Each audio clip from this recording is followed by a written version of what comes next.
Hi weavers, welcome to our channel just imagine novels. ఈరోజు మన కథ వద్దన్న వదిలేస్తానా ఎపిసోడ్ 60. వాసుని వైజాగ్ బ్రాంచ్ చూసుకోవడానికి పంపాడు ప్రతాప్ గారు. ఎటు ఇక్కడ ఇప్పుడు సురేఖ లేదు కదా అని. ఆ తర్వాత సురేఖ వచ్చిన వాసు అక్కడే ఉండడానికి ఇష్టపడ్డాడు. ఎందుకంటే ఎవరు తనకి అడ్డు లేకుండా ఎంజాయ్ చేయొచ్చని ప్రతాప్ గారికి మాయమాటలు చెప్పి అప్పుడప్పుడు ఇంటికి వచ్చిపోయేవాడు వాసు.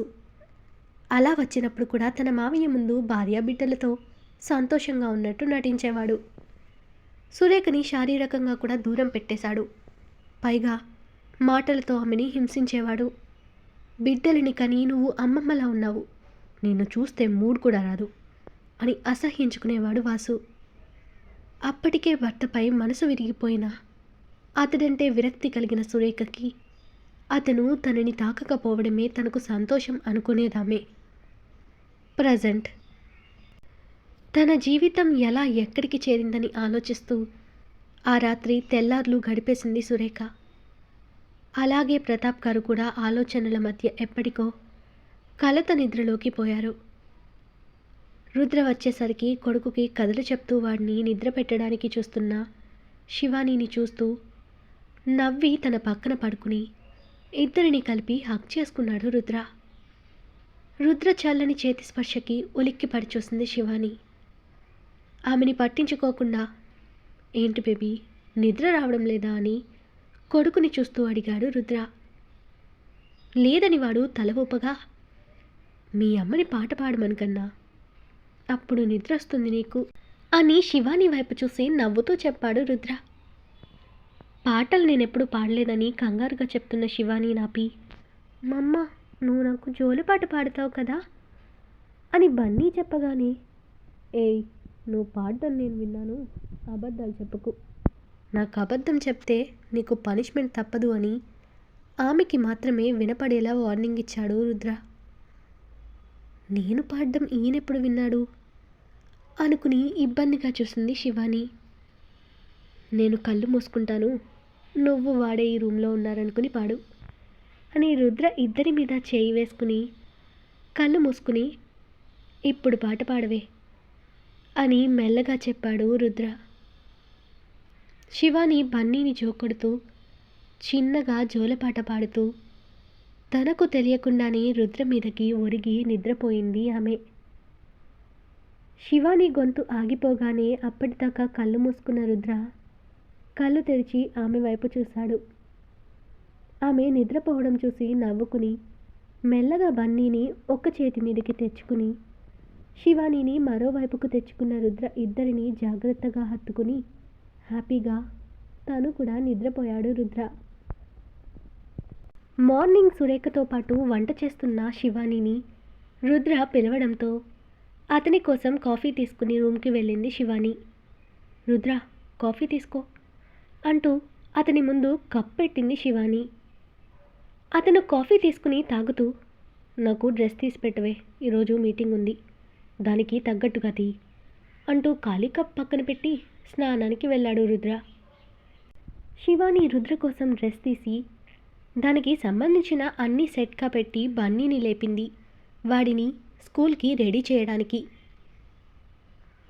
అమ్మమ్మ నేను ఇంకొంచెం సేపు నిద్రపోతాను అంటూ కులుకుతున్న కొడుకుని చూసి నవ్వుతూ, నీకు స్కూల్ టైం అవుతుంది బంగారం, లే నా బొచ్చికొండ కదా అంటూ ముద్దులు పెట్టి లేపింది శివాని.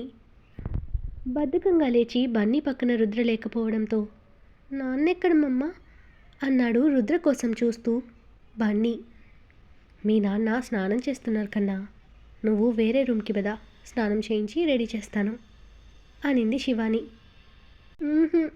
ఈరోజు నేను నాన్నతో కలిసి స్నానం చేస్తాను అంటూ శివాని మీద నుండి దూకి ఆమె వద్దని చెప్తున్నా వినకుండా వాష్రూమ్ డోర్ దబదబా కొట్టాడు బన్నీ.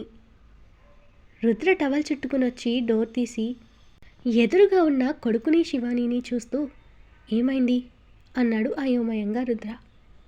నాన్న నాకు కూడా బాత్ చేయించు అని ఆర్డర్ వేస్తున్నట్టు అడిగాడు బన్నీ. శివాని కంగారుగా నేను చేయిస్తానంటే వాడు వినడం లేదు రుద్ర అంది.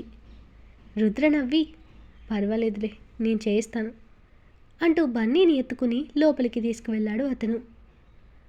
శివాని అమ్మయ్య, రుద్రకి కోపం రాలేదులే అని రిలాక్స్ అవుతూ ఇద్దరి కోసం అన్నీ తీసిపెట్టి గబగబా కిందకి వెళ్ళింది టిఫిన్ రెడీ చేయడానికి. రుద్ర బన్నీకి స్నానం చేయించి రెడీ చేసి తను కూడా రెడీ అవుతూ ఉండగా వచ్చింది శివాని. అరే, నా బన్నీ బాబు అప్పుడే రెడీ అయిపోయాడు అంటూ మురుసుకుంటూ వాడిని ముద్దు పెట్టుకున్న శివాని రుద్ర వైపు చూసి అక్కడున్న టై తీసుకుని అతనికి కడుతూ, టిఫిన్ రెడీ చేశాను, ఇక్కడికే తీసుకురానా, అక్కడికి వస్తావా అని అడిగింది శివాని. అక్కడికే వస్తాను, బన్నీ నువ్వు రెడీ అయ్యావు కదా, సన్నీ వాళ్ళు కూడా రెడీ అయ్యారేమో చూడు బేబీ, అందరినీ కలిపి స్కూల్లో డ్రాప్ చేస్తాను అన్నాడు రుద్ర. ఓకే నాన్న అంటూ పరుగున సన్నీ వాళ్ళ రూమ్కి వెళ్ళాడు బన్నీ. వాడటు వెళ్ళగానే రుద్ర శివాని నడుము పట్టి దగ్గరకు లాక్కుని తన వైపు రొమాంటిక్గా చూస్తూ, ఈరోజు నైట్కి బయటికి వెళ్దామా అని తన మెడ మీద పెదాలతో రాస్తూ మత్తుగా అడిగాడు. నైట్కా? దేనికి అని టెన్షన్తో తడబడుతూ అడిగింది శివాని. దేనికంటే ముద్దు, పెళ్ళైన తర్వాత మొగుడు పెళ్ళాన్ని దేనికి ఒంటరిగా బయటకు పిలుస్తాడు, నీకు తెలీదా అని హస్కీగా అడిగాడు రుద్ర. శివానికి సిగ్గు ముంచుకురాగా, నాకు పనుంది వదులు రుద్ర అంది తప్పించుకోవడానికి చూస్తూ. నేను అడిగిన దానికి ఆన్సర్ చెప్పి వెళ్ళు, ఎన్నాళ్ళే నాకు ఈ బ్రహ్మచారి బతుకు అనగానే అప్పటిదాకా సిగ్గుపడిన శివాని కోపంగా రుద్ర వైపు చూసింది.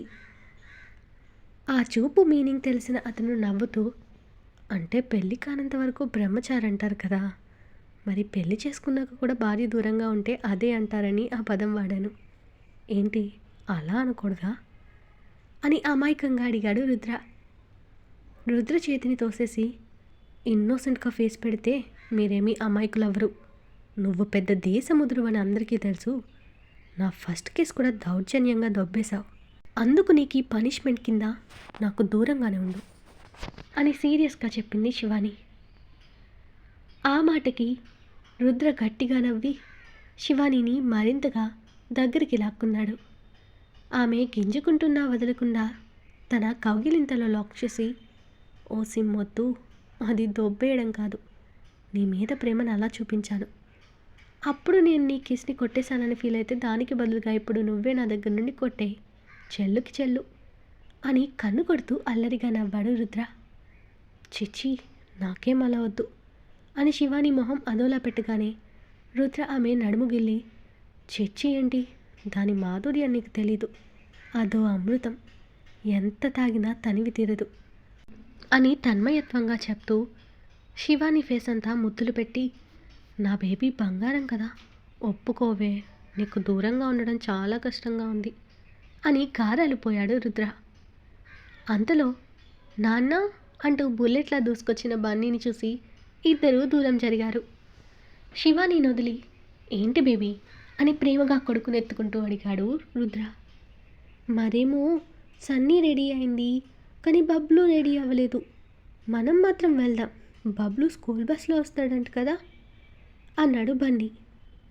అలా వద్దు బంగారం, నువ్వు సన్నీ బబ్లుని సమానంగా లైక్ చేయాలి, వాడిని వదిలేసి మనం వెళ్ళామంటే తనని నువ్వు ఇగ్నోర్ చేసావని బబ్లు ఫీల్ అవుతాడు కదా అంది శివాని. అవును బేబీ, అమ్మ చెప్పింది నిజమే, మనకి కాస్త లేట్ అయితే ఏం కాదులే, వాడిని కూడా మనతోనే తీసుకెళ్దాం, నువ్వు టిఫిన్ చేద్దు పదా అంటూ శివాని చుట్టూ చేయి వేసి ముందుకు నడిచాడు రుద్ర. రుద్రతో కలిసి కిందకొచ్చిన శివాని వాళ్ళకి టిఫిన్ పెడుతూ, వదినా బబ్లుని రెడీ చేసి తీసుకురావా, ఇక్కడ నేను చూసుకుంటాను అంది శివాని బాక్స్లు సర్దుతున్న సురేఖతో. ఆమె సరే అంటూ వెళ్ళింది. శివాని పిల్లల ముగ్గురికి బాక్సులు పెట్టిన తర్వాత, రుద్ర మీకు లంచ్ బాక్స్ ఎక్కడికి పంపించాలి అని అడిగింది శివాని. ఈరోజు లంచ్ ఏమీ వద్దులే, మీటింగ్ ఉందన్నాను కదా, అది హోటల్లోనే కాబట్టి అక్కడే లంచ్ ఉంది, నువ్వు నేను అడిగిన దాని గురించి ఆలోచించవే అని చిన్నగా చెప్పాడు రుద్ర. బన్నీకి వినపడలేదు, కానీ బన్నీ ఉన్నాడు, సైలెంట్గా ఉండు అన్నట్టుగా సైగ చేసింది శివాని. రుద్ర నవ్వి ఆమెకి కన్ను కొట్టి బన్నీతో, బేబీ నువ్వు నైట్కి సన్నీ వాళ్ళతో కిడ్స్ రూమ్లో పడుకుంటావా బంగారం? నేను అమ్మ బయటికి వెళ్తున్నాం అన్నాడు రుద్ర. శివాని కంగారుగా రుద్రని ఆపడానికి చూస్తూ వాడు భయపడతాడు, వద్దు అని చెప్పాలి అనుకుంది. కానీ అంతలోనే బన్నీ ఏడుపు మొహం పెట్టి మళ్ళీ నా మమ్మ నాకు కనపడకుండా వెళ్ళిపోతే అని భయంగా అడిగాడు. శివాని వెంటనే వాడిని ఎత్తుకుని, నా బన్నీని వదిలి ఈ అమ్మ ఎక్కడికి వెళ్ళదు నాన్న, మీ నాన్న జోక్ చేశారంతే అంటూ ముద్దు పెట్టి వాడి భయం పోగొట్టింది శివాని. రుద్రకి కూడా బన్నీ భయం అర్థమై వాడిని అనవసరంగా ఏడిపించాననుకుని తనని తానే తిట్టుకున్నాడు. అవును బేబీ, నేను జోక్గా అన్నాను, నువ్వేమంటావోనని అలా అన్నానంతే. నువ్వొకటి గుర్తుపెట్టుకో, అమ్మతో నాతో ఉంటే ఎప్పుడూ సేఫ్గా ఉంటుంది. మీకేం కానివ్వకుండా నేను చూసుకుంటాను. నీకు నా మీద నమ్మకం ఉంది కదా అని కొడుకుని అడిగాడు రుద్ర. రుద్ర చంకలోకి ఎక్కి కూర్చుని బన్నీ రుద్ర బొగ్గకి ముద్దు పెట్టి, అవును మా డాడీ హీరో కదా, నాకు నీ మీద బోలెడంత నమ్మకం ఉంది నాన్న అన్నాడు రుద్ర మెడ చుట్టూ చేతులు వేసి హత్తుకున్న బన్నీ. రుద్ర నవ్వుతూ దట్స్ మై బేబీ అంటూ రుద్ర కూడా వాడికి ముద్దులు పెట్టి, నువ్వు తినేసావు కదా, వెళ్ళి తాతయ్యకి స్నేహత్తకి బాయ్ చెప్పేసిరా, మనము స్కూల్కి వెళ్దాము అని బాబుని కిందకు వదిలాడు రుద్ర. ఓకే అంటూ తుర్రున ప్రతాప్ గారి రూమ్కి పరిగెట్టాడు బన్నీ. బేబీ స్లోగా వెళ్ళు అని వెనక నుండి శివాని అరిచింది. ఓకే మమ్మా అంటూ అలాగే పరుగుపెట్టాడు వాడు. వాడు వెళ్ళగానే శివాని వైపు చూసి, సారీనే, వాడున్న సిచ్యువేషన్ మర్చిపోయేలా అడిగాను అన్నాడు ఫీల్ అవుతూ రుద్ర. సారీ ఏం చెప్పకు, అందరూ అన్ని వేళలా అంతా గుర్తుపెట్టుకుని ఉండడానికి మనం మనుషులం, రోబోలం కాదు కదా అనింది శివాని. రోబో కాకపోయినా తండ్రిని కదా, నా బిడ్డ గురించి నేనే మర్చిపోతే ఎలా అన్నాడు రుద్ర. నువ్వు ఫీల్ అయ్యేలా ఏమీ జరగలేదు, వదిలే రుద్ర, నీకోసం కాఫీ తీసుకొస్తాను అంటూ కిచెన్లోకి వెళ్ళింది శివాని. కౌశల్ తండ్రి వివేక్ తన కొడుకు కనపడడం లేదని, వాడేమయ్యాడో తెలియక తన వాళ్ళందరికీ ఫోన్స్ చేశాడు. కానీ ఎవ్వరూ రెస్పాండ్ అవ్వకపోవడంతో హడావుడిగా ఇండియా బయలుదేరి వచ్చేశాడు వివేక్. మరోవైపు అతను ఎలాంటి వాడో తెలియని కావ్య కూడా కౌశల్ తనకి రోజు కాకపోయినా అప్పుడప్పుడైనా కాల్ చేసేవాడు. ఇప్పుడు ఫోన్ స్విచ్ ఆఫ్ వస్తుంది, అతనికి ఏమైందో అని టెన్షన్ పడి శివానికి ఏమైనా తెలుసేమో అనుకుని తనకి ఫోన్ చేసింది కావ్య. కాఫీ కలుపుతున్న శివాని ఫోన్ మోగడంతో రుద్ర తన ఫోన్ తీసి చూశాడు.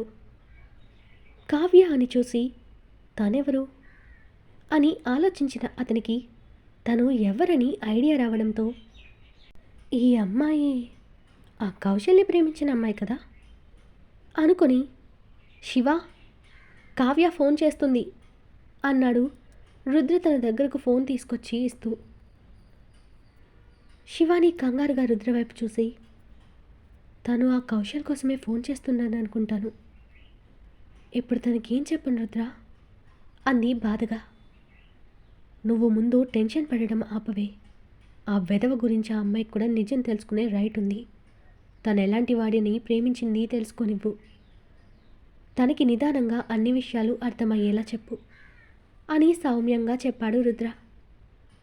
వద్దు రుద్ర, నిజం తెలిస్తే కావ్య తట్టుకోలేదు, వాడంటే తనకి పిచ్చి ప్రేమ, అలాంటిది వాడిన్నేళ్ళు తన మీద చూపించింది ప్రేమ కాదు నటన అని తెలిస్తే తన మనసు తట్టుకోలేదు.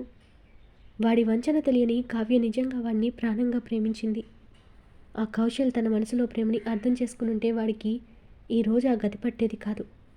వాడి ప్రేమ కోసం ఎన్నాళ్ళు వెయిట్ చేసిందో తెలుసా, వాడు తనని చూస్తే చాలని ఎంత తప్పించిందో నాకు తెలుసు అని బాధగా చెప్పింది శివాని. ఆమెని బాధపడడం చూసి తన దగ్గరకు వెళ్ళి ఆమెని హత్తుకుని వెన్ను నిమురుతూ, నువ్వు బాధపడినంత మాత్రాన నిజం అబద్ధం అవ్వదు కదే, తనకి కౌశల్ గురించి తెలిస్తే మొదట బాధపడుతుంది, ఏడుస్తుంది, కానీ ఆ తర్వాత రియలైజ్ అయ్యి లైఫ్లో మూవ్ ఆన్ అవుతుంది, ఎంతో భవిష్యత్తున్న తను అలాంటి వాడి కోసం లైఫ్ నాశనం చేసుకుంటూ ఉంటే తెలిసి కూడా చెప్పకుండా తప్పు చేయకు శివ. వాడు ఎప్పటికీ కావ్యకి కరెక్ట్ కాదు. అంత మంచి అమ్మాయికి తప్పకుండా ఒక మంచి తోడు లభిస్తుంది. ఒకవేళ తను వాడి గురించి వినేదైనా బ్యాడ్ డెసిషన్ తీసుకుంటుంది అనే భయం నీకుంటే ముందు ఈ మ్యాటర్ తన పేరెంట్స్కి చెప్పు. వాళ్ళే తనని జాగ్రత్తగా చూసుకుంటారు అని ఏం చేయాలో చెప్పాడు రుద్ర. రుద్ర చెప్పింది కూడా నిజమే అనిపించిన శివాని ఫస్ట్ అంకుల్కి విషయం చెప్పాక అప్పుడు కావ్యకి చెప్పాలనుకుంది. రుద్ర వైపు కృతజ్ఞతగా చూసి, థ్యాంక్స్ రుద్ర, నాకేం చేయాలో చెప్పి కావ్య లైఫ్ నాశనం అవ్వకుండా చేశావు అంది శివాని రుద్రతో. దానికి రుద్ర నవ్వి ఆమె నుదుటిన ముద్దు పెట్టి, నువ్వెప్పుడు ఏం చేయాలన్నా నీకు తోడు నేనుంటాను చెప్పాను కదా. సరే, నువ్వు ఆ సంగతి తర్వాత చూసుకో. నేను టిఫిన్ చేసి పిల్లల్ని తీసుకుని బయలుదేరుతాను అంటూ తనని వదిలి బయటకొచ్చిన రుద్ర పిల్లలు రావడంతో టిఫిన్కి కూర్చున్నాడు. శివాని బన్నీతో పాటు చిన్నపిల్లైన సన్నీకి కూడా తనే టిఫిన్ తినిపించింది. పిల్లలు ముగ్గురిని తీసుకుని స్టార్ట్ అయ్యాడు రుద్ర. స్నేహ హడావిడిగా కార్ దగ్గరకొచ్చి, నేను కూడా నీతోనే వస్తానన్నయ్య, ఒక్క ఆఫీస్కే కదా అని క్యూట్గా అడిగింది. స్నేహ రుద్ర ఇప్పుడు స్నేహని కూడా ప్యాంపర్ చేస్తున్నాడు మునుపటిలా. అందుకే అంత చనువు గారం స్నేహకి రుద్ర దగ్గర. దా దా అంటూ బన్నీ రుద్ర కంటే ముందే పిలవడంతో రుద్ర నవ్వి, నీ మేనల్లుడు పిలిచాక నేను కదంటానా, రా అని కార్ డోర్ ఓపెన్ చేశాడు రుద్ర. స్నేహ కారెక్కి బన్నీని కిస్ చేసి, నువ్వు నా బంగారం రా అంది. వాడు కూడా స్నేహని కిస్ చేసి, నువ్వు కూడా బంగారం అత్తా అన్నాడు క్యూట్ బన్నీ. పక్కనున్న సన్నీ బబ్లుని కూడా ముద్దు చేసిన స్నేహ వాళ్ళతో కబుర్లు చెప్తూ మధ్యలో రుద్ర దగ్గర కారాలు పోతూ చాలా రోజుల తర్వాత చాలా హ్యాపీగా ఉంది స్నేహ. అందరూ వెళ్ళిపోయిన తర్వాత టిఫిన్ చేసి తన రూమ్లోకి వెళ్ళిన శివాని గట్టిగా ఊపిరి తీసుకుని వదిలి మనసులో, దేవుడా, కావ్య ఎటువంటి తొందరపాటు నిర్ణయం తీసుకోకుండా కాపాడు అని ముందుగా ఆ దేవుణ్ణి మొక్కుకుని కావ్య తండ్రి జనార్దన్ గారికి ఫోన్ చేసింది శివాని. ఆయన ఫోన్ తీసి, హలో శివాని, ఎలా ఉన్నావమ్మా అనగానే ఇంట్లోనే ఉన్న కావ్య శివాని కూడా ఫోన్ తీయకపోవడంతో టెన్షన్ పడుతున్నది కాస్త వాళ్ళ నాన్న శివాని అనగానే తన రూమ్ నుండి ఫాస్ట్గా తండ్రి దగ్గరకు వచ్చింది కావ్య.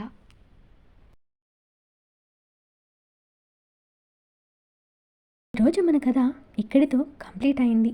ఈ స్టోరీ మీకు నచ్చినట్టయితే ప్లీజ్ స్టోరీని లైక్ చేసి కామెంట్ రూపంలో మీ అభిప్రాయాన్ని తెలియచేయండి.